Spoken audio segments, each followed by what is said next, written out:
सदाशिवसमारम्भां शङ्कराचार्यमध्यमाम् अस्मदाचार्यपर्यन्तां वन्दे गुरुपरम्पराम्। हरिः ओं श्रीगुरुभ्यो नमः। हरिः ओं। श्रुतिस्मृतिपुराणानाम् आलयं करुणालयं नमामि भगवत्पादं శంకరం లోకశంకరం. మనం నైష్కర్మ్య సిద్ధి 5వ క్లాస్లో ఉన్నాం. అంత ముందు క్లాస్లో 6వ శ్లోకం యొక్క గద్య భాగం ముగించుకున్నాము. ఇంతవరకు సురేశ్వరాచార్యుల వారు ముందు ఈశ్వర నమస్కారం, తర్వాత గురు నమస్కారం చేశారు. వాటిని మంగళాచరణ శ్లోకాలు అన్నాము. దాని తర్వాత తన గురువుని అపారంగా కీర్తించారు. గురువుని వంక పెట్టేందుకు లేదు. ఆయన బోధ చాలా పరిపూర్ణంగా ఉంటుంది. అనుక్తం దురుక్తం వంటి దోషాలు ఆయన బోధకు లేవు. అంటే చెప్పకుండా ఏది వదిలేయలేదు, ఏది తప్పుగా చెప్పలేదు. కాబట్టి ఆయన బోధను మెరుగుపరచడానికి కాదు, ఆయన బోధలో తప్పులు పట్టడానికి కాదు నేను ఈ గ్రంథం రాస్తున్నది అన్నారు. అయితే మరి ఎందుకు రాస్తున్నారు? మీకు ఏదైనా కీర్తి ప్రతిష్టలు పొందాలని కానీ, ఏదైనా లాభం పొందాలని కానీ, అందరి చేత మన్ననలు పొందాలని కానీ కోరిక ఉందా అని ఎవరైనా ఆశంక పెట్టుకుంటారేమో. నాకు ఆ కోరికలు కూడా లేవు అని ఈ శ్లోకంలో మనకి నిరూపిస్తున్నారు. అందులోని గద్య భాగం చూసాం. ఎందుకు ఆ శంక, కీర్తి ప్రతిష్టలు కోరితే తప్పేమిటి అంటే దానికి తర్కం ఇక్కడ సురేశ్వరాచార్యుల వారు చెప్పలేదు, కానీ మనం అర్థం చేసుకోగలం. అదేమిటి అంటే జ్ఞానం పొంది ఆ జ్ఞాన నిష్టలో నిలబడితే పూర్ణత్వం పొందుతాడు జ్ఞాని. అప్పుడు ఇంకా అతనికి ఏ కోరిక ఉండదు. ఈ పేరు ప్రతిష్టలు, లాభం, మన్ననలు పొందటం అదంతా అహంకారానికి చెందినవి. తను అహంకారం కాదు, ఆత్మని అని అర్థం చేసుకుంటే ఈ కోరికలు ఉండవు. అతనికి పూర్ణత్వం లేకుండా ఈ కోరికలు కోరాడనుకోండి, అతనికే పూర్ణత్వం రానప్పుడు, అంటే జ్ఞానం పొందినా పూర్ణత్వం రానప్పుడు తన గ్రంథం చదివిన వారికి పూర్ణత్వం వస్తుందని ఎలా హామీ ఇవ్వగలడు? అందువల్ల ఎవరు దాని జోలికి రాకపోవచ్చు అనే శంక ఆయనే వెలిబుచ్చి దానికి జవాబు చెప్తున్నాడు. సో గద్య భాగం మళ్ళీ ఓసారి చూద్దాం. గురునైవ వేదార్థస్య పరిసమాపితత్వాత్ ప్రకరణోక్తౌ ఖ్యాత్యాద్య ప్రామాణ్య కారణతా సంకేతి చేత్తద్వ్యుదాసార్థం ఆహః. గురుణా ఏవ వేదార్థస్య పరిసమాపితత్వాత్, గురువే వేదాంత శాస్త్రాన్ని పూర్తిగా కాచి వడబోసి దాన్ని వివరించి ఉన్నప్పుడు, అంటే శంకరాచార్యుల వారు ప్రస్థానత్రయానికి భాష్యం రాశారు. ఆయనే స్వయంగా కొన్ని ప్రకరణ గ్రంథాలు కూడా రాశారు. వేదాంత సారాన్ని శంకరాచార్యుల వారే మనకి ఈ వాక్యాలుగా కూర్చిచ్చారు. బ్రహ్మ సత్యం జగన్మిథ్య జీవో బ్రహ్మైవ నాపరః అని ఆయనే అంతా కూర్చిస్తే, ఆయన దాంట్లో ప్రామాణ్య దోషాలు లేకపోతే మళ్ళీ ప్రకరణ ఉక్తే, మళ్ళీ మీరెందుకు ప్రకరణం రాస్తున్నారు? ఒకవేళ ఖ్యాత్యాది అప్రమాణ్య కారణం మీకేదన్నా ఖ్యాతి ఎక్సెట్రా, ఆది అంటే ఎక్సెట్రా, ఆ తక్కిన రెండు ఆయనే పద్య భాగంలో చెప్తారు. ఆ తక్కిన రెండు ఏమిటి అంటే లాభం, పూజ. లాభం అంటే ఫైనాన్షియల్గా ఏదైనా లాభం వస్తుందా, పూజ అంటే అందరూ ఈయన మెచ్చుకుని గౌరవాలు చేస్తారనే ఆశ ఉందా అని ఎవరైనా ఊహించుకుంటే అప్పుడు సురేశ్వరాచార్యుల వారు రాసిన గ్రంథం అప్రమాణ్యం అవుతుంది. ముందే చూసాం కదా, ఆయనకే పూర్ణత్వం రాకపోతే ఆయన రాసిన గ్రంథం చదివిన వారికి ఏం పూర్ణత్వం వస్తుంది? అందువల్ల ఆశంకాచేత్, ఎవరికైనా ఇటువంటి ఆశంక గనక ఉంటే, సందేహం గనక ఉంటే, తద్విదాసాయార్థం, ఈ ప్రతికూల ఆలోచనని ఖండించటం కోసం ఆహాహా చెబుతున్నాను అని గద్య భాగంలో చెప్పారు. ఆయన శ్లోకాలకి ఆయనే భాష్యం రాస్తున్నారు అని చూస్తూ వస్తున్నాం. ఇది భాష్యం. ఇప్పుడు దానికి శ్లోకం చూద్దాం. నఖ్యాతి లాభ పూజార్థం గ్రంథోస్మాభిరుదీర్యతే స్వబోధ పరిశుద్ధ్యర్థం బ్రహ్మ విన్నికషాస్మసు. సో ఎవరికైనా నా మీద ఈ శంక ఉంటే ఆ శంకని నివారించటానికి పూనుకున్నాను అని చెప్పారు. అదే ఇక్కడ మళ్ళీ చెప్తున్నారు. ఖ్యాతి లాభ పూజార్థం, ఈ 3 కోరికలతో ఒకవేళ రాస్తున్నాను అనుకుంటే, ఖ్యాతి అంటే పేరు ప్రఖ్యాతులు, లాభం అంటే ఐహిక లాభం ఏదైనా పొందడం, పూజ అంటే పూజలు పొందడం అంటే మన్ననలు పొందడం, గ్రంథ న ఉదీర్యతే, ఒకవేళ దీనికోసం ఈ గ్రంథం రాస్తున్నాను అని అనుకుంటే దానికోసం నేను రాయటం లేదు. అస్మాభిహి, తదర్థం అంటే ఈ కారణాల కోసం, అస్మాదిభిహి నా చేత రాయబడుతోంది అని ఎవరైనా అనుకునేటట్టయితే దానికోసం రాయటం లేదు. గురువు చెప్పిన దాన్ని మెరుగుపరచడానికి కాదు, గురువుని విమర్శించడానికి కాదు, పేరు ప్రఖ్యాతుల కోసం కాదు అంటే మరి దేనికోసం రాస్తున్నారు మీరు అని ఎవరైనా అడిగితే ముందే చెప్పాడు 3వ శ్లోకంలో గురు అనుశిక్షయ అన్నాడు. అంటే ఇప్పటికే ఎంతో మంది ఆచార్యులు దీని గురించి రాసినా కూడా నా గురువు నన్ను బోధించమన్నారు కాబట్టి నేను రాస్తున్నాను, గురువు ఆజ్ఞ శిరోధార్యం శిష్యులకి, అందువల్ల గురువు చెప్పారు కాబట్టి రాస్తున్నాను అని అక్కడ చెప్పారు. ఇక్కడ ఇంకొక కారణం చెప్తున్నారు. ఏమిటది? స్వబోధ పరిశుద్ధ్యర్థం, గురువు చెప్పింది నాకు అర్థమైందో లేదో నన్ను నేను పరీక్షించుకోవడానికి, నాకున్న జ్ఞానాన్ని ఇంకా మెరుగుపరచుకోవడానికి రాస్తున్నాను అంటున్నారు. మనం వేదాంతం నేర్చుకోవడానికి శ్రవణ మనన నిధిధ్యాసనలు చేయాలి అని చూస్తూ వస్తున్నాం. నిధిధ్యాసనలో ఒక రకం మీరు నేర్చుకున్న దానికి అక్షర రూపం ఇవ్వడం. సో ఇక్కడ సురేశ్వరాచార్యుల వారు నేను రాసింది నాకెంతవరకు అర్థమైందో నన్ను నేను పరీక్షించుకోవడానికి రాస్తున్నాను, కానీ ఎవరిని ఉద్ధరించడానికి కాదు అని చెప్తున్నారు.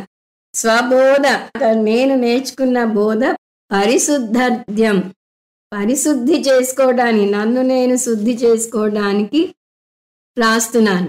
నేను రాసింది తక్కిన ఆచార్యులు చదివి నా జ్ఞానం కరెక్టా కాదా అన్నది వారు చెప్పాలి.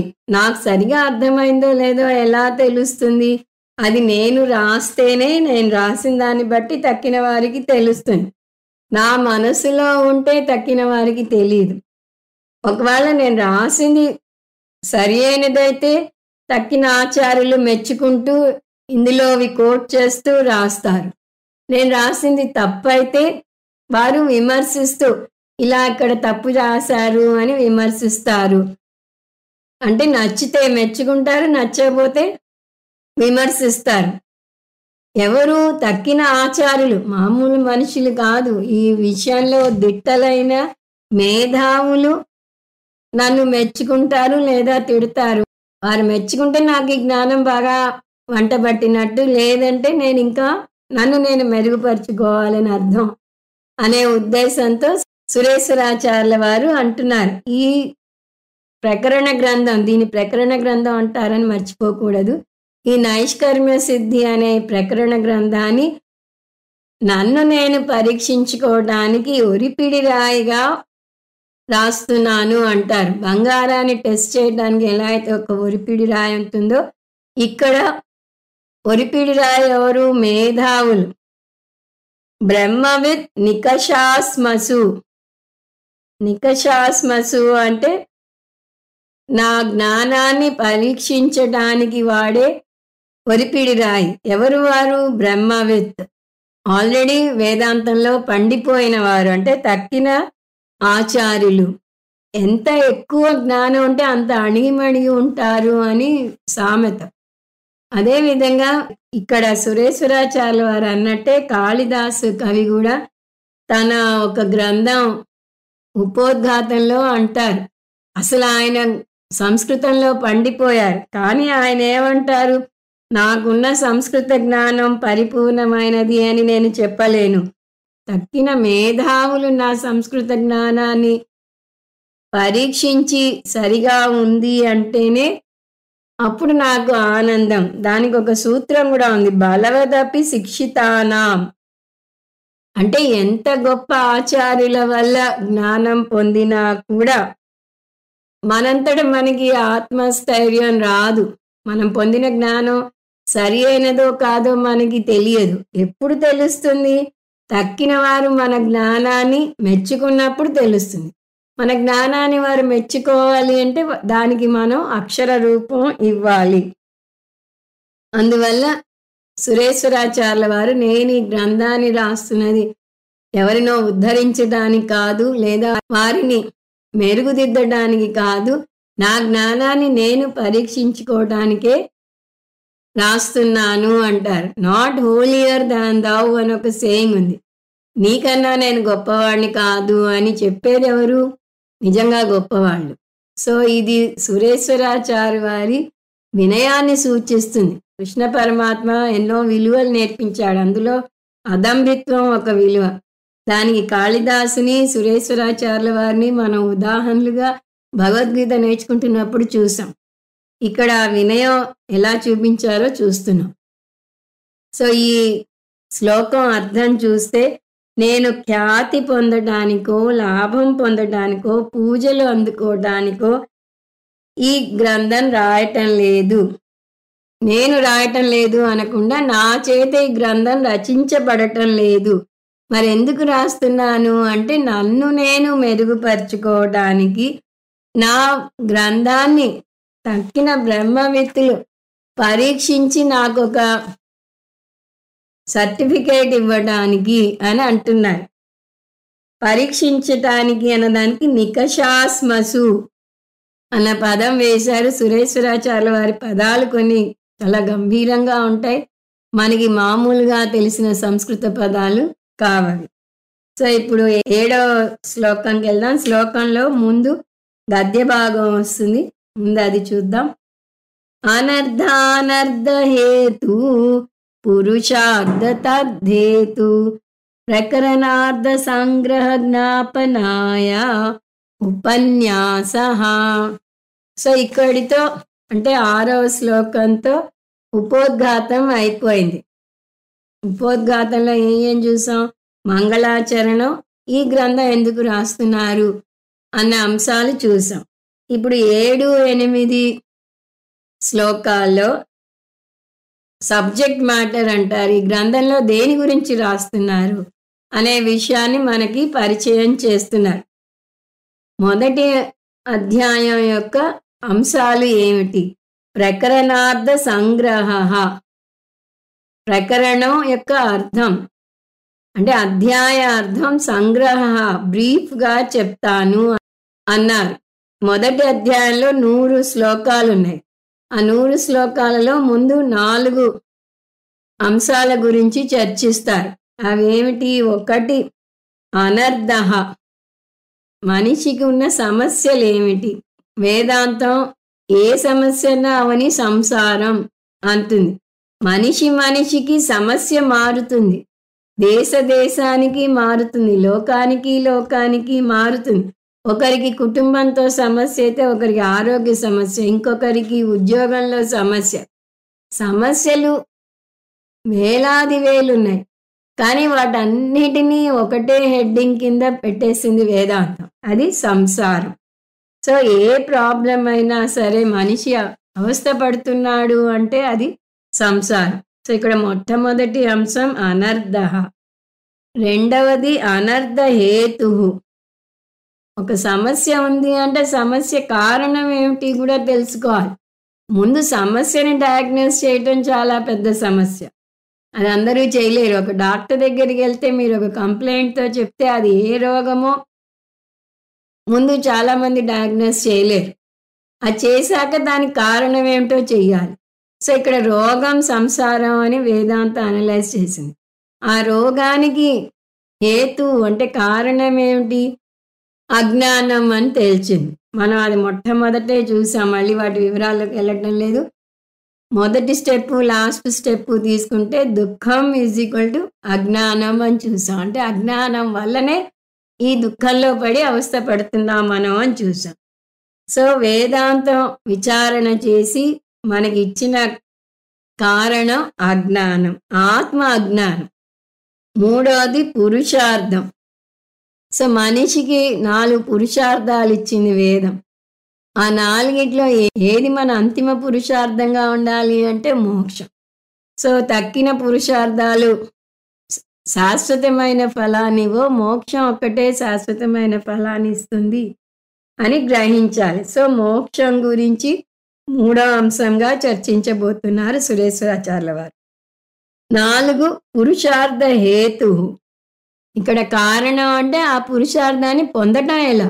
పురుషార్థం పొందాలి అంటే మోక్షం పొందాలి బాగానే ఉంది. కానీ మోక్షం పొందటం ఎలా? అది కూడా తెలియాలి. సో, 4వ అంశం మోక్షాన్ని పొందటం. అంటే 4 పదాలు. సంసారం దాని కారణం, మోక్షం దాని కారణం. ఈ 4 అంశాలు 100 శ్లోకాల్లో చెప్పారు. ఈ సంస్కృత పదాలు వాడితే అనర్థ హేతు పురుషార్థ తద్దేతు. ఇక్కడ ఈ పద్య భాగంలో అనర్థానర్థ హేతు పురుషార్థ తద్దేతు అన్నారు. వాటిని విడదీసుకుంటూ వస్తే అనర్థ సంసారం, అనర్థ హేతు సంసార కారణం అజ్ఞానం అని మనకి తెలుసు. తర్వాత పురుషార్థం. ఏ పురుషార్థం? మోక్షం. తద్దేతు మోక్షాన్ని పొందే మార్గం. దాని హేతు అంటే కారణం అని చూసా. అంటే ఇక్కడ మార్గం అని తీసుకోవాలి. ఈ 4 ప్రకరణార్థ సంగ్రహ. ఈ 4 నా ప్రకరణంలో సారంగా, ఈ 4ంటి సారమే ఈ ప్రకరణంలో చూస్తున్నాము. జ్ఞాపనాయ. ఈ 4ంటిని మీకు తెలియజేయబోతున్నాను. ఉపన్యాస తెలియజేయటం కోసం ఉపన్యాస అంటే ఇవి ఇంట్రొడక్షన్. ఈ 2 శ్లోకాల్లో చెప్పబోతున్నాను. ఇదంతా ఒకటే వాక్యం. అనర్థానర్థ హేతు పురుషార్థ తద్దేతు ప్రకరణార్థ సంగ్రహ జ్ఞాపనాయ. ఇదంతా కలిపి ఒక వాక్యం. ఉపన్యాస. సో, ఈ 4 అంశాల గురించి నేను చెప్పబోతున్నాను అని మీకు చెప్తున్నాను. ఇప్పుడు ఆ శ్లోకంలో ఏం చెప్పారో చూద్దాం. ముందు శ్లోకం చూద్దాం. 7 ఐకాత్మా ప్రతిపత్తిర్యా స్వాత్మానుభవ సంశ్రయా సా విద్యా సంశ్రుతేర్బీజం తన్నాసో ముక్తిరాత్మనః. 4 అంశాలు చెప్తానన్నారు. ఈ శ్లోకంలో 3 అంశాలను పేర్కొన్నాడు. మొట్టమొదటిది సంశ్రుతి. 2వ లైన్లో ఉంది. సంశ్రుతి అంటే అనర్థ. అనర్థం అంటే సంసారం అని చూసాం. సో, సంశ్రుతి అంటే ఒక చోటు నుంచి ఇంకో చోటికి నిరంతరం ప్రయాణించడం. సంసారాన్ని వర్ణించటంలో ఒక నిర్వచనం నిరంతర ప్రయాణం. ఒక స్థాయి నుంచి ఇంకొక స్థాయికి, ఒక లోకం నుంచి ఇంకొక లోకంకి, ఒక శరీరం నుంచి ఇంకో శరీరానికి అలా ప్రయాణిస్తూనే ఉంటాము అని. సో, నిరంతర చలనం అని చెప్పవచ్చు. ఆరోగ్యాన్ని మెరుగుపరుచుకోవడానికి పాటుపడతాము, ఆర్థిక పరిస్థితి మెరుగుపరుచుకోవడానికి పాటుపడతాం, పరిసరాలను మెరుగుపరచడానికి పాటుపడతాం. ఆరోగ్యాన్ని మెరుగుపరుచుకోవడం ఆధ్యాత్మిక తపన. ఆది భౌతిక అంటే మన చుట్టూ ఉన్న వారిని మార్చడానికి, వారిని మెరుగుపరచడానికి ప్రయత్నిస్తాం. అధిదైవిక అంటే మన గ్రహస్థితి బాగుండకపోతే రాహుకేతులు పూజ చేయడానికి ప్రయత్నిస్తాం. ఆ విధంగా నిరంతరం పోరాటమే జీవితం అంటే. ఈ పోరాటం ఎందుకొచ్చింది? మనకున్న అసంతృప్తి వల్ల వచ్చింది. మొత్తం ఈ జన్మలో మనం ఏ విషయంలోనూ ఆనందంగా లేము. ఈ అసంతృప్తి వల్ల వచ్చింది కాబట్టి ఇది సంసారం అంటున్నారు. సో, సంస్కృతి అంటే సంసారం. రెండవది అనర్థ హేతు అని చూసాం. సో, సంసారానికి కారణం ఏమిటి? సా అవిద్యా సంస్కృతే బీజం. సా దాని యొక్క హేతు ఏమిటంటే అవిద్య. అవిద్య అంటే అజ్ఞానం. దేనికి హేతు ఇది? సంస్కృతేహి. సంస్కృతి అంటే సంసారానికి బీజం. బీజం అంటే మూలం. బీజం అంటే మామూలుగా గింజ లేదా విత్తనం. ఇక్కడ మనం మూలం అని తీసుకోవాలి. సో, ఇదంతా కలిపితే సంసారానికి హేతువు అవిద్య లేదా అజ్ఞానం. దేని గురించిన అజ్ఞానం? అది కూడా సురేశ్వరాచార్యుల వారే చెప్తున్నారు. యా ఐకాత్మ్య అప్రతిపత్తి. సింపుల్గా చెప్పాలంటే ఆత్మజ్ఞానం లేకపోవటం. ఐకాత్మ్య అంటే ఏకాత్మ, పూర్ణాత్మ. నేనెవరిని? నేను బ్రహ్మని, నేను పరిపూర్ణుణ్ణి. జీవాత్మ పరమాత్మ ఐక్యం గురించిన జ్ఞానం ఉంటే నాకేమీ కొరత లేదు, నేను పరిపూర్ణుణ్ణి, నేను సచ్చిత్ ఆనంద స్వరూపుణ్ణి అనే జ్ఞానం కలుగుతుంది. కానీ ఇక్కడ సమస్య ఏమిటి? ఆ ఏకాత్మ జ్ఞానం లేదు. అప్రతిపత్తి అంటే ఆ జ్ఞానం లేదు. ఏకాత్మ జ్ఞానం లేకపోవటమే అజ్ఞానం. అంటే దేని గురించిన అజ్ఞానం అంటే ఆత్మ గురించిన అజ్ఞానం సంసార హేతువు. ఇది అజ్ఞానం ఎందుకైంది అంటే మనం ఉన్నదాన్ని మెరుగుపరుచుకోవాలి అని ప్రయత్నిస్తున్నాం. అది మన స్వస్వరూపం అయితే మనం ఆనందంగా ఉంటాం. ఇప్పుడు దుఃఖం మన స్వరూపం అనుకోండి, ఆ దుఃఖం నుంచి బయటికి రావాలని ప్రయత్నించాం. ఆనందం కోసం వెంపర్లాడుతున్నాము అంటే దాని అర్థం ఏంటి? మనం ఆనంద స్వరూపులం. కానీ ఆనందం ఎక్కడ దొరుకుతుందన్నది తెలియని అజ్ఞానంలో ఉన్నాం. సరే, ఇంకొక ప్రశ్న. అజ్ఞానం ఉందని ఎలా తెలుస్తుంది అంటే ఎవరి అజ్ఞానాన్ని వాళ్ళే పరీక్షించుకోవాలి. మీకు అజ్ఞానం ఉందో లేదో నాకు తెలీదు. నేను చెప్పిన బోధ మీకు అర్థమైందో లేదో, అసలు బోధ చేస్తున్నప్పుడు మీరు ఇది శ్రద్ధ పెట్టి వింటున్నారో లేదో కూడా నాకు తెలీదు. మీరు వింటున్నారనే అనుకుంటాం కానీ మీ మనసు ఇక్కడ ఉందో ఎటన్నా పరుగులు తీసిందో తెలీదు. ఒకవేళ శ్రద్ధగా విన్నది అర్థమైందో లేదో తెలీదు. సో, విన్న మీకే అది తెలియాలి. ఈ నైష్కర్మ్య సిద్ధి గురించి నేర్చుకున్నది అర్థమైందా లేదా, లేదా వేదాంతం నేర్పిస్తున్న అహం బ్రహ్మాస్మి జ్ఞానం నాకు వంట పట్టిందా లేదా, మిమ్మల్ని మీరే బేరీజు వేసుకోవాలి. మీరు కొన్ని ఉపనిషత్తులు భగవద్గీత నేర్చుకున్నాక గురువు మీకు సర్టిఫికేట్ ఇవ్వడు. వీళ్ళు ఈ అద్వైత వేదాంతంలో ఆరితేరారు, అహం బ్రహ్మాస్మి జ్ఞానం పొందేశారు అని గురువు తేల్చి చెప్పలేడు. మరి ఎవరు చెప్పగలరు అంటే మీ అనుభవమే మీకు చెప్తుంది. ఆ జ్ఞానం పొందారా లేదా, పొందితే దానిలో నిలబడ్డారా లేదా అన్నది మీకే తెలియాలి. మీ సాక్షి చైతన్యం మీకు చెప్పాలి. మీరు అజ్ఞానంలో ఉన్నా సాక్షి చైతన్యానికి తెలుస్తుంది, మీరు జ్ఞానం పొందినా సాక్షి చైతన్యానికి తెలుస్తుంది. బాహ్య విషయాలన్నీ చిదాభాసకి తెలుస్తాయి. మీరు బాహ్య ప్రపంచంతో నడిపే వ్యవహారాలన్నీ చిదాభాస నడుస్తుంది, దానికి తెలుస్తాయి. కానీ మనసులో ఉండే ఆలోచనలు, మనసులో ఉండే జ్ఞానం కానీ అజ్ఞానం కానీ సాక్షి చైతన్యానికి తెలుస్తుంది. ఎందుకంటే మనసు బాహ్య ప్రపంచాన్ని చూస్తే మనసుని సాక్షి చూస్తుంది అని దృగ్దృశ్య వివేకంలో నేర్చుకుంటాం. అందువలనే ఆలోచనలు ఉన్నా ఆలోచనలు లేని మనసుని సాక్షిగా చూస్తుంది సాక్షి చైతన్యం అని నేర్చుకుంటాం. కాబట్టి సాక్షి చైతన్యం చెప్తుంది మీరు అజ్ఞానంలో ఉన్నారు, అందువల్ల సంసారంలో పడి అవస్థ పడుతున్నారు అని. సాక్షి ఎలా చెప్తుంది? ఇంకొక ప్రశ్న. అంటే మిమ్మల్ని ఎవరైనా అడిగారనుకోండి, నువ్వు అహం బ్రహ్మస్మి జ్ఞానం పొందావా, నువ్వు సర్వవ్యాపకమైన బ్రహ్మవా అని అడిగితే అవును నేను సర్వవ్యాపకమైన బ్రహ్మని అని చెప్పలేకపోతే మీరు అజ్ఞానంలో ఉన్నట్టు అర్థం. సో అది ఎవరు చెప్పాలి? మీకు మీరే చెప్పాలి. అంటే ఎవరికి వారికి ఆత్మజ్ఞానం ఉందో లేదో తెలియాలి. స్వాత్మ అనుభవ సంశ్రయ అంటే ఎవరి అనుభవమే వారికి తేల్చి చెప్తుంది వారికి ఆత్మజ్ఞానం ఉందో లేదో అనేది. సో ఇది బ్రహ్మజ్ఞానం గురించి చెప్పడం లేదు, అజ్ఞానం గురించి మాట్లాడుతున్నాం ఇక్కడ.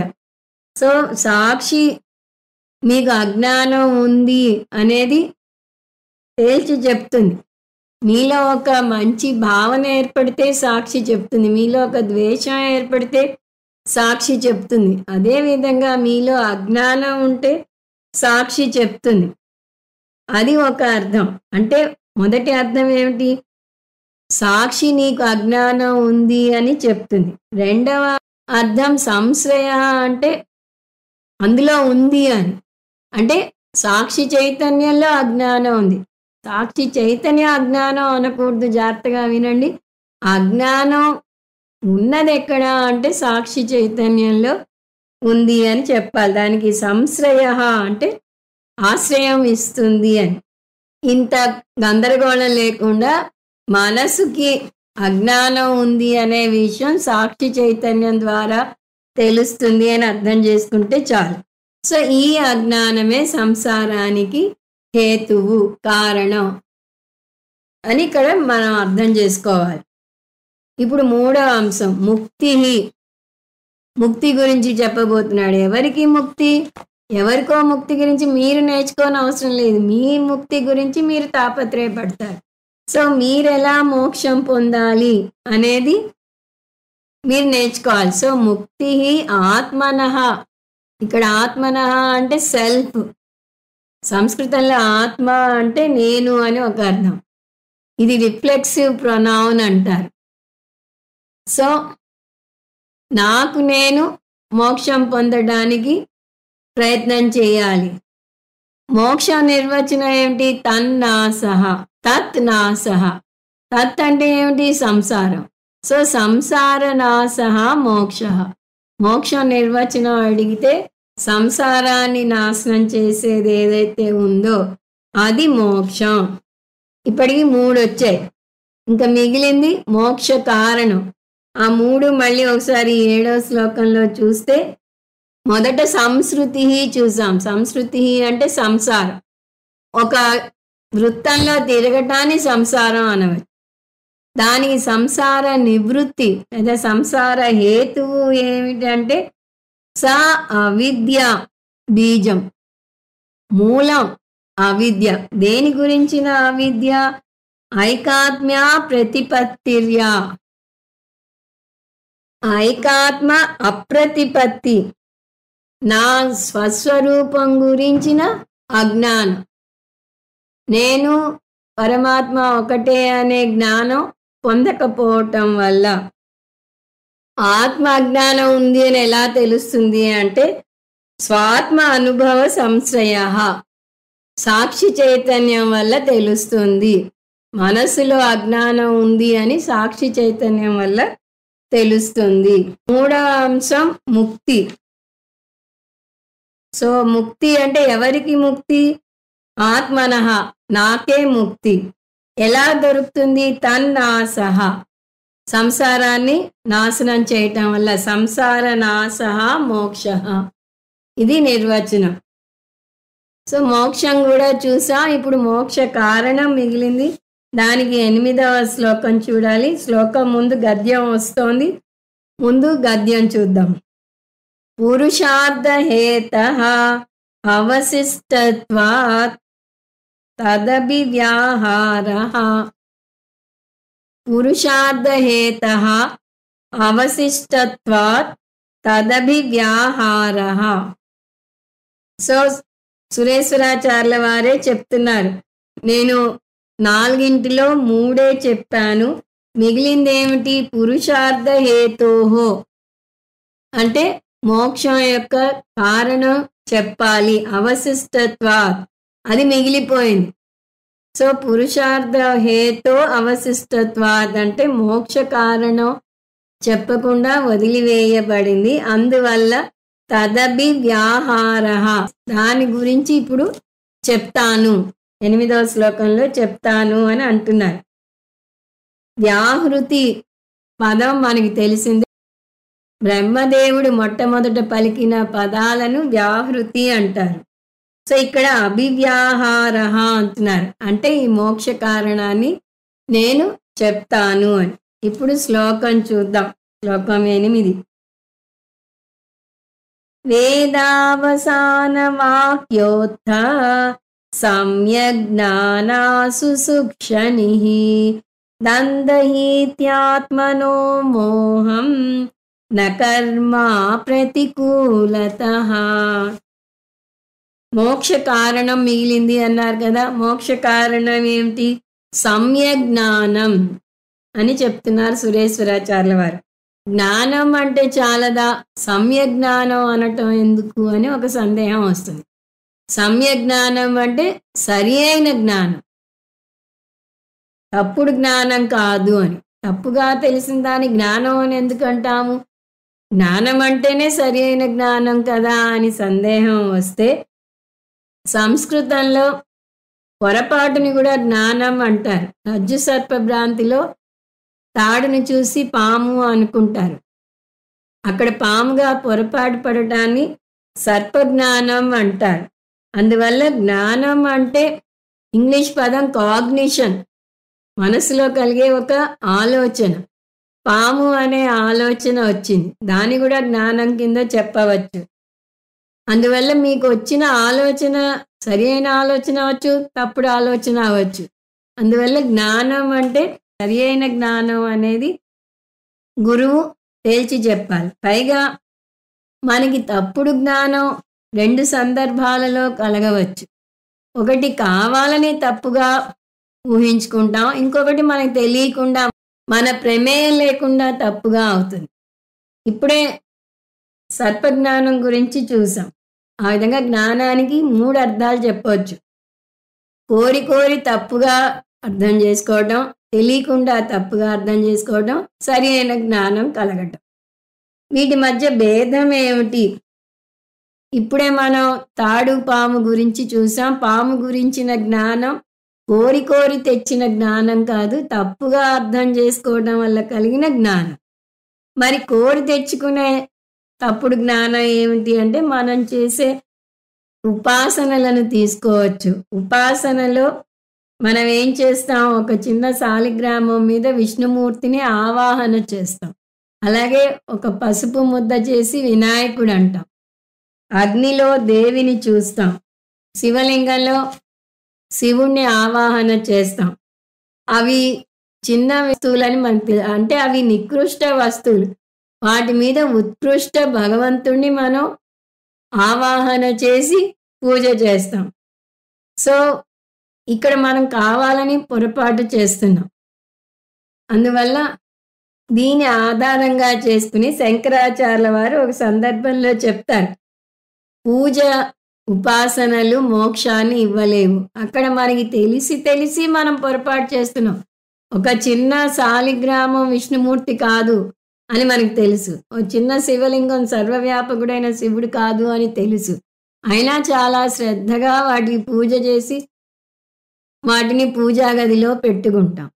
అంటే వీటి వల్ల మనకి పుణ్యం వస్తుంది, భక్తి ఏర్పడుతుంది, చిత్తశుద్ధి ఏర్పడుతుంది, కానీ మోక్షం రాదు.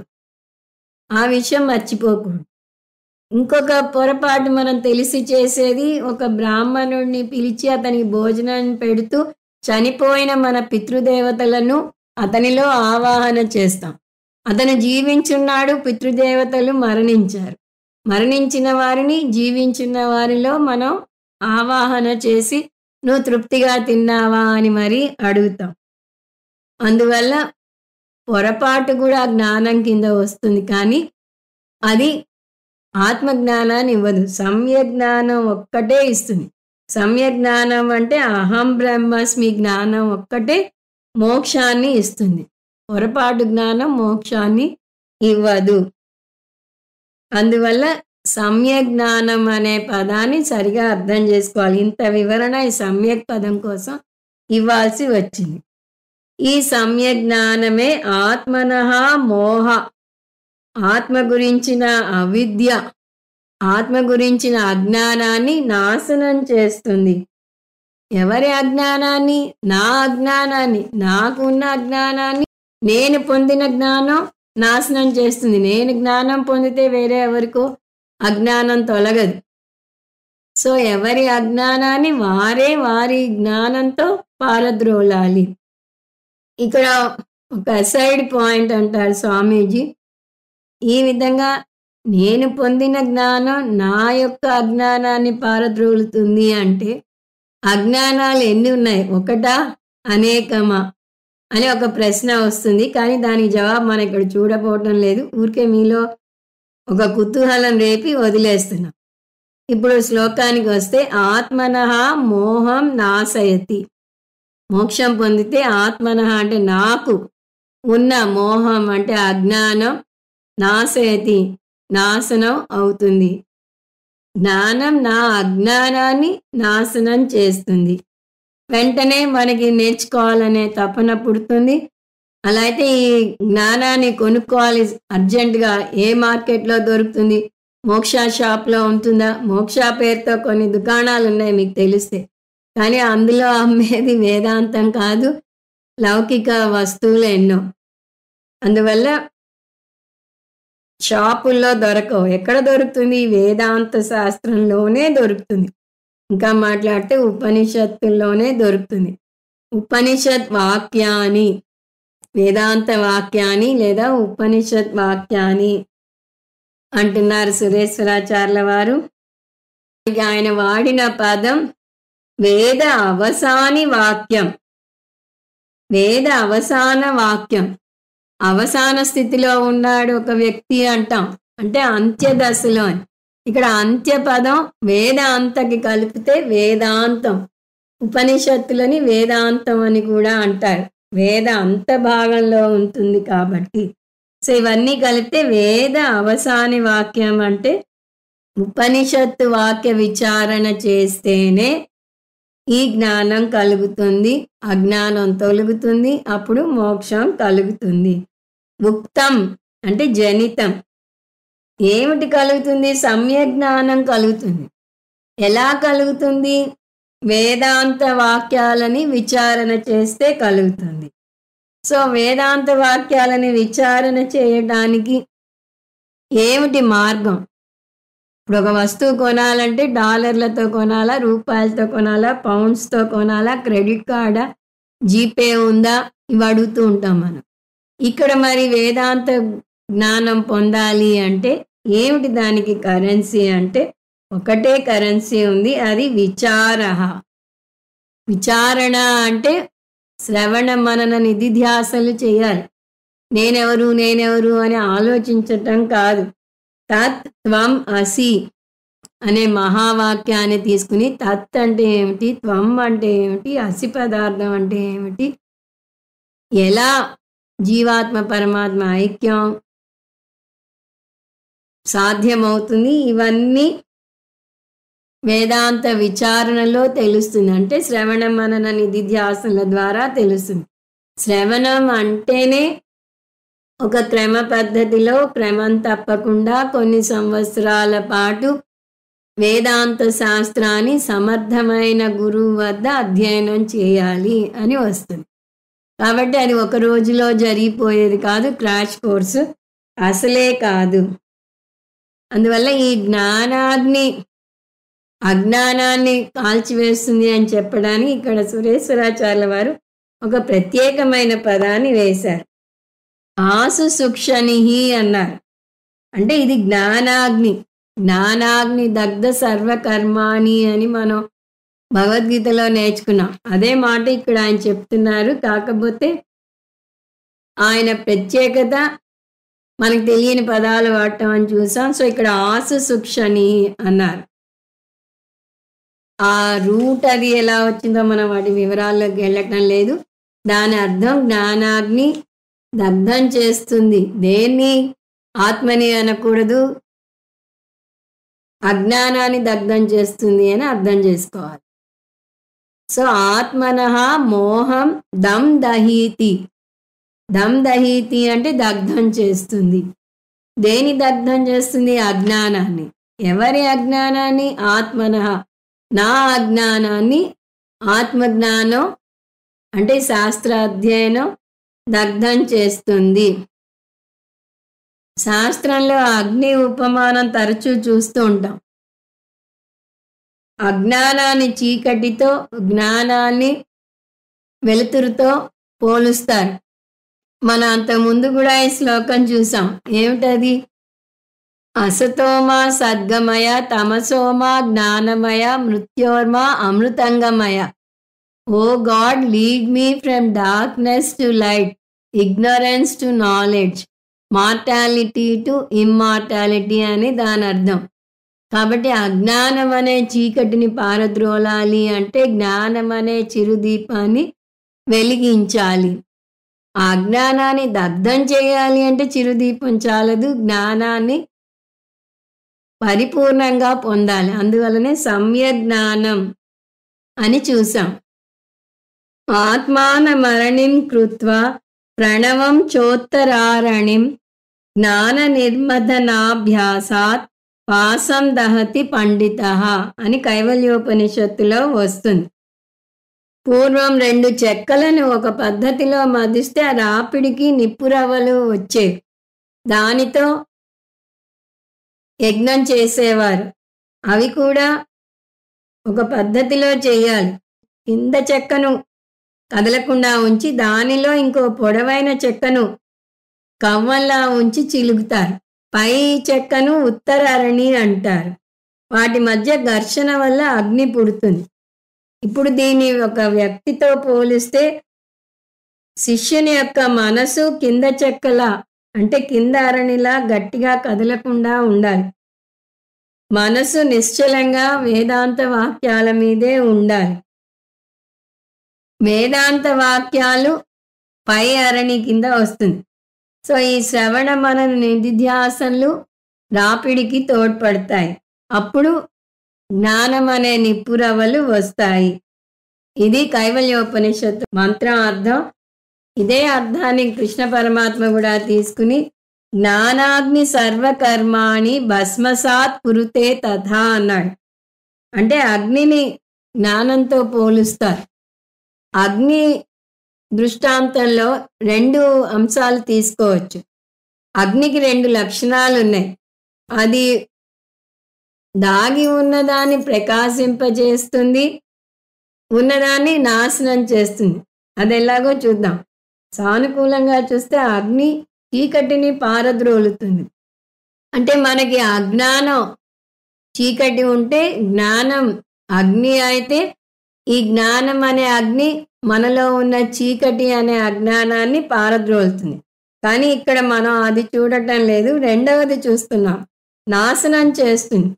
అగ్ని దేని మీద ప్రసరిస్తే దాన్నంతా నాశనం చేస్తుంది. చూస్తున్నాం, దమ్ దహీతి అన్నారు. ఆత్మని దహనం చేస్తుంది అనకూడదు. దేని దహనం చేస్తుంది? సంసారాన్ని దహనం చేస్తుంది, అజ్ఞానాన్ని దహనం చేస్తుంది, అధ్యాసని దహనం చేస్తుంది, కర్మని దహనం చేస్తుంది, అహంకారాన్ని దహనం చేస్తుంది. సో దహనం అంటే నాశనం. దమ్ దహీతి అంటే సర్వనాశనం చేస్తుంది. ఒకసారి నాశనం అయ్యాక అది మళ్ళీ పుట్టదు. అంటే పూర్తిగా అజ్ఞానాన్ని సమూలంగా నాశనం చేస్తుంది. మళ్ళీ అజ్ఞానం తిరిగి రాదు.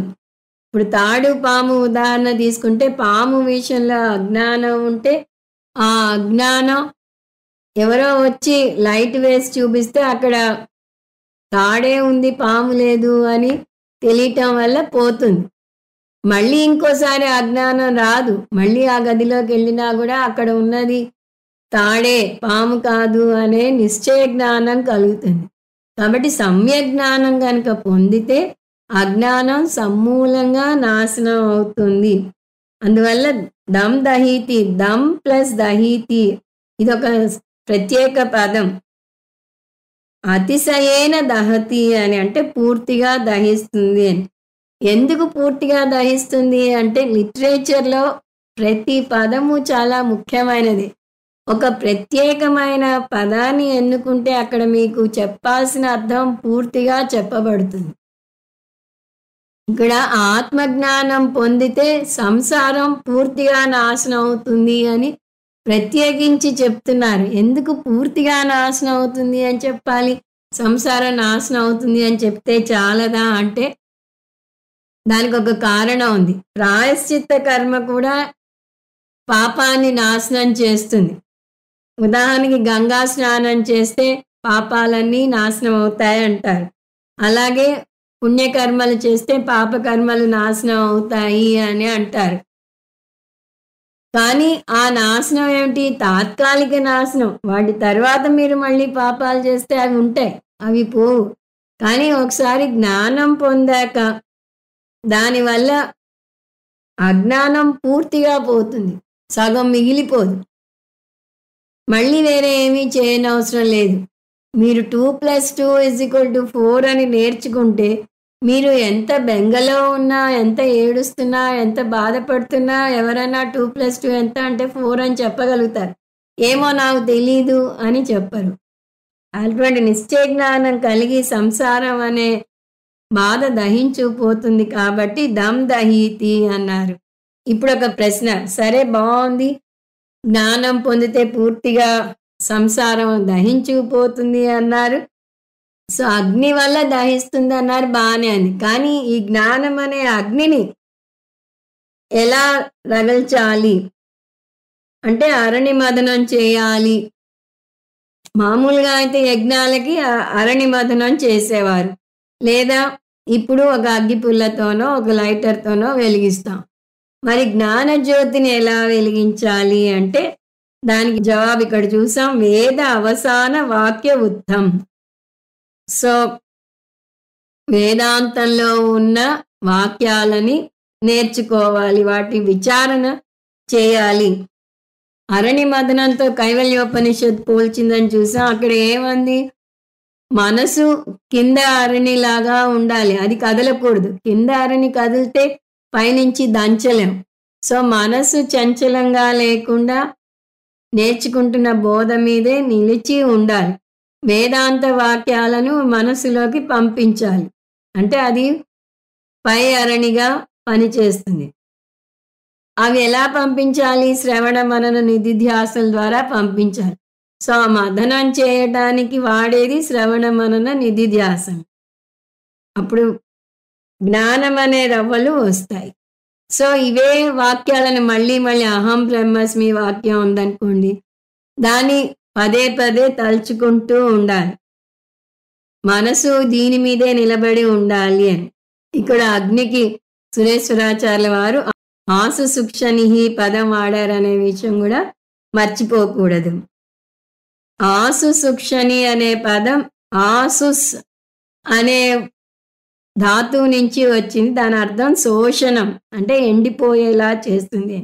గురుస్తోత్రంలో శోషణం భవసిందోస్య అని వస్తుంది. అక్కడ మన భవరోగాన్ని ఎండిపోయేలా చేస్తాడు గురువు అని వస్తుంది. సంసారాన్ని ఇది ఎండిపోయేలాగా చేస్తుంది, అంటే సంసారాన్ని నాశనం చేస్తుంది. సురేశ్వరాచార్యుల వారు 4 అంశాలు చెప్తాను అని అన్నారు. ఆ 4 అంశాలు చెప్పేశారు. కానీ ఈ గ్రంథాన్ని నైష్కర్మ్య సిద్ధి అంటారన్నది మర్చిపోకూడదు. సిద్ధి అంటే అర్థం కూడా చూసాం. సిద్ధి అంటే వేదాంత శాస్త్రం చెప్పి ఊరుకోకూడదు. ఆ పూర్వపక్షన ఖండన చేస్తేనే అది సిద్ధి గ్రంథం అవుతుంది. అంటే తక్కిన దార్శనికుల వాదనలను ఖండించి వేదాంతాన్ని నిలబెట్టాలి. అందువల్ల 5వ అంశాన్ని ఈ శ్లోకంలోనే పరిచయం చేస్తున్నారు సురేశ్వరాచార్యుల వారు. అది పూర్వపక్ష ఖండనం. పూర్వపక్ష ఖండనం అంటే పూర్వపక్షి కాదు, వేద పూర్వ భాగాన్ని ఆధారంగా చేసుకుని వాదన చేసేవారిని పూర్వపక్షపు దార్శనికులు అంటారు. పూర్వ భాగం, దానికి షార్ట్ ఫామ్ పూర్వపక్షి అని మనం చూస్తున్నాం. మనకి మొత్తం 12 దర్శనాలు ఉన్నాయి. 6 నాస్తిక దర్శనాలు, 6 ఆస్తిక దర్శనాలు. చివరిది మనది అద్వైత వేదాంతం. వాటన్నిటి వివరాల్లోకి ఇప్పుడు మనం వెళ్ళటం లేదు. మన దాని ముందు ఉన్న దర్శనం వేద పూర్వ భాగాన్ని ఆధారంగా చేసుకుని వచ్చిన దర్శనం. దాని పూర్వ మీమాంస దర్శనం అంటారు. సో ఇక్కడ సురేశ్వరాచార్యుల వారు ఈ పూర్వ మీమాంస దర్శనం తీసుకుని దాన్ని ఖండించబోతున్నారు. వారిని కర్మటులు అంటారు. వారు కర్మవాదులు. కర్మ వల్లనే మోక్షం వస్తుంది. ఈ వాక్యాన్ని గుర్తుంచుకోండి. మనకి ఈ అధ్యాయం పూర్తయ్యేదాకా కర్మవాదుల వాదన తెలిస్తే గాని మన జవాబు అర్థం చేసుకోలేం. సో వారి వాదన ఏమిటి? కర్మ వల్లనే మోక్షం వస్తుంది అంటారు. ఆత్మజ్ఞానం పొందవచ్చు, కానీ అది అవసరం లేదు. ఎందువల్ల అంటే కర్మనా మోక్ష, కర్మ వల్లనే మోక్షం వస్తుంది. అందువల్ల ఆత్మజ్ఞానం పొంది కూడా పెద్ద ప్రయోజనం లేదు అని వారి వాదన. ఇక్కడ నైష్కర్మ సిద్ధిలో సురేశ్వరాచార్యుల వారు దీన్ని ఖండించబోతున్నారు. దానికి ఈ శ్లోకంలోనే ఒక బీజ పదం వేసేశారు. నా కర్మ అన్నారు. అక్కడ మనం కలుపుకోవాల్సింది మోహం నా దందహీతి. అంతకుముందు ఏమన్నారు? వేదాంత శాస్త్రం నేర్చుకుంటేనే సంసారం దహించబడుతుంది అన్నారు. ఇక్కడ నా కర్మ అన్నారు. అంటే కర్మ వల్ల సంసారం దహించబడదు, అంటే కర్మ వల్ల మోక్షం రాదు. ఎందువల్లనంటే ఏ కర్మ కూడా అజ్ఞానాన్ని నాశనం చేయలేదు. అది శ్రౌత కర్మ అవని, స్మార్త కర్మ అవని, లౌకిక కర్మ అని ఏదైనా అజ్ఞానాన్ని నాశనం చేయలేదు. మనం కర్మని విమర్శిస్తున్నప్పుడు ఒక విషయం బాగా అర్థం చేసుకోవాలి. అది ఏమిటంటే మనం కర్మ మీద ద్వేషులం కాదు, కర్మని విమర్శించటం లేదు. కర్మ వల్ల మహా ఉపయోగం ఉంది. అనేక సందర్భాలలో కర్మ మనకి తోడ్పడుతుంది. కానీ ఇక్కడ మనం మాట్లాడేది ఏమిటి? కర్మ వల్ల మోక్షం రాదు అంటున్నాం. సో మోక్షం విషయంకి వచ్చేసరికి కర్మ వల్ల రాదు. వేరే పుణ్యాలు వస్తాయి, వేరే లౌకిక విజయాలు వస్తాయి, ఇహలోక పరలోక సుఖాలు కలుగుతాయి. కానీ కర్మనా మోక్ష నా భవతి. ఇది మాత్రం బాగా అర్థం చేసుకోవాలి. కర్మ వల్ల మోక్షం రాదు. కర్మ వల్ల మోక్షం వస్తుందని వాళ్ళు ఎందుకు అంటున్నారో వాదనలు చూస్తాం ఇక్కడ. కర్మ వల్ల మోక్షం రాదు అని మనం ఎందుకు అంటున్నామో వాటి వాదనలు కూడా చూస్తాము ఈ అధ్యాయంలోనే. అందువల్ల కర్మ అంటే కర్మ ఒకటే కాదు, కర్మ, ఉపాసన, కుండలిని ధ్యానం, ఇంకా కొత్త రకాలు యోగాసనాలు ఇవేవి మోక్షాన్ని ఇవ్వలేవు. 4 మార్గాలు లేవు. కొంతమంది అనేక మార్గాలు ఉన్నాయి, అందులో ఏ మార్గం అన్నా ఎన్నుకుని మోక్షం పొందవచ్చు అంటారు. కొంతమంది అయితే కలియుగంలో జ్ఞానం పొందనవసరం లేదు, భక్తి వల్లనే మోక్షం పొందవచ్చు, లేదా నామజపం వల్లనే మోక్షం పొందవచ్చు, నామ సంకీర్తనం వల్ల మోక్షం పొందవచ్చు అంటారు. ఇవన్నీ పుణ్యం ఇస్తాయి, కానీ అజ్ఞానాన్ని పారద్రోలలేవు. ఎందువల్ల? సురేశ్వరాచార్యుల వారే కారణం చెప్తున్నారు. అప్రతికూలత. అప్రతికూలత అంటే ప్రతికూలంగా లేదు, డబల్ నెగటివ్ వాడుతున్నారు. కర్మ అజ్ఞానానికి భిన్నంగా లేదు, అంటే కర్మ అజ్ఞానంతో ఫ్రెండ్లీగా ఉంది. కర్మ అజ్ఞానం చిట్టాపట్టాలేసుకుని వెళ్తాయి. ఒకదాన్ని ఇంకొకటి నాశనం చేయాలి అంటే వాటి మధ్య విరోధం ఉండాలి. ఇప్పుడు చీకటిని వెలుతురు పారద్రోలుతుంది అని మనం అంటే దాని అర్థం ఏంటి? చీకటికి వెలుతురుకి ప్రతికూలత ఉంది. దానికి చిన్మయానంద స్వామి ఒక కథ చెప్తారని మన స్వామీజీ చెప్తుంటారు. సూర్య భగవానునికి నిశా అనే ఒక అందమైన స్త్రీ ఉంది, ఆమెను ఎందుకు నువ్వు పెళ్లి చేసుకోకూడదు అని ఎవరో చెప్పారట. ఆయన కుతూహలం కలిగి సరే ఎక్కడుంది? ఆయన తూర్పున ఉదయించినప్పుడు అడిగితే పడమర వైపు ఉంది, అక్కడికి వెళ్ళు అన్నారు ఎవరు. సరే ఆయన అంతా ప్రయాణం చేసి పడమర వైపుకి వెళ్తే ఇక్కడ లేదు, తూర్పు వైపుకి వెళ్ళిపోయింది అంటారట. అందువల్లే సూర్యుడు ఇప్పటికీ ఆ నిశాని వెతుక్కుంటూ తూర్పు పడమరల మధ్య తిరుగుతున్నాడు అని జోక్ చేస్తారు స్వామీజీ. అంటే ఇక్కడ దీని అర్థం ఏంటంటే సూర్యుడున్న చోట చీకటి ఉండలేదు. సూర్యుని కాంతి ఎంత ప్రకాశవంతంగా ఉంటుంది అంటే అది చీకటిని పారద్రోలుతుంది. అదేవిధంగా అజ్ఞానం ఉన్న చోట జ్ఞానం ఉండలేదు. ఆ రెండు ఒక వరలో ఇమడలేవు. కానీ కర్మ అజ్ఞానం చెట్టాపట్టాలు వేసుకుని వస్తాయి. నిజానికి మన అజ్ఞానం వల్లనే కర్మ చేస్తున్నాం. మొట్టమొదటి ఉపోద్ఘాతం తీసుకుంటే మీకు అదే గుర్తుండాలి. మనం ఎందువల్ల కర్మలు చేస్తున్నాం అంటే అజ్ఞానం వల్ల కర్మ చేస్తున్నాం. ఆత్మ అజ్ఞానం వల్ల నేను ఆత్మని అని తెలుసుకోకపోవడం వల్ల నేను అహంకారం అని అనుకుని, అహంకారం వల్ల నేను కర్తని అనుకుని, నేను కోరికలు పెంచుకుని, ఆ కోరికలు తీరటం కోసం అనేక కర్మలు చేసి, ఆ అనేక కర్మల వల్ల అనేక పుణ్యపాపాలు పొంది, ఆ అనేక పుణ్యపాపాలను అనుభవించడానికి సుఖదుఖాలు అనుభవిస్తూ అవి ఈ జన్మలో తీరకపోతే పునరపి జననం పునరపి మరణం పొందుతూనే ఉన్నాను. అంటే ఈ సంసారం అనే వృత్తంలో ఎందుకు పడి తిరుగుతున్నాను? ఆత్మాజ్ఞానం వల్ల. ఆత్మాజ్ఞానం ఏం చేస్తుంది? నన్ను కర్మల్లో పడేస్తుంది. కాబట్టి కర్మ వల్ల ఎలా మోక్షం వస్తుంది? అది అసాధ్యం. ఆ విషయం ఇక్కడ సురేశ్వరాచార్యుల వారు చాలా తార్కికంగా నిరూపించుకు వస్తారు. అందువల్ల న కర్మ ప్రతికూలత తీసుకుంటే కర్మ ప్లస్ అప్రతికూలత అనాలి. సో కర్మకి అజ్ఞానానికి ఉన్న స్నేహం వల్ల కర్మ వల్ల మోక్షం రాదు.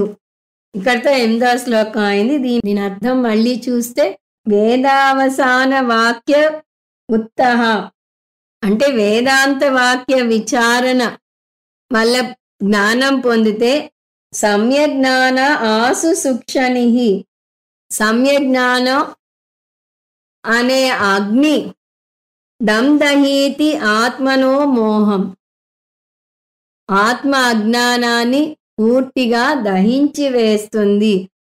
నా కర్మ అతి ప్రతికూలత అని కర్మ వల్ల మోక్షం రాదు. ఓం తత్సత్ సర్వం శ్రీకృష్ణార్పణమస్తు. ఓం పూర్ణమద పూర్ణమిదం పూర్ణాత్ పూర్ణముదచ్యతే పూర్ణస్య పూర్ణమాదాయ పూర్ణమేవావశిష్యతే. ఓం శాంతి శాంతి శాంతి. హరి ఓం శ్రీ గురుభ్యో నమః. హరి ఓం.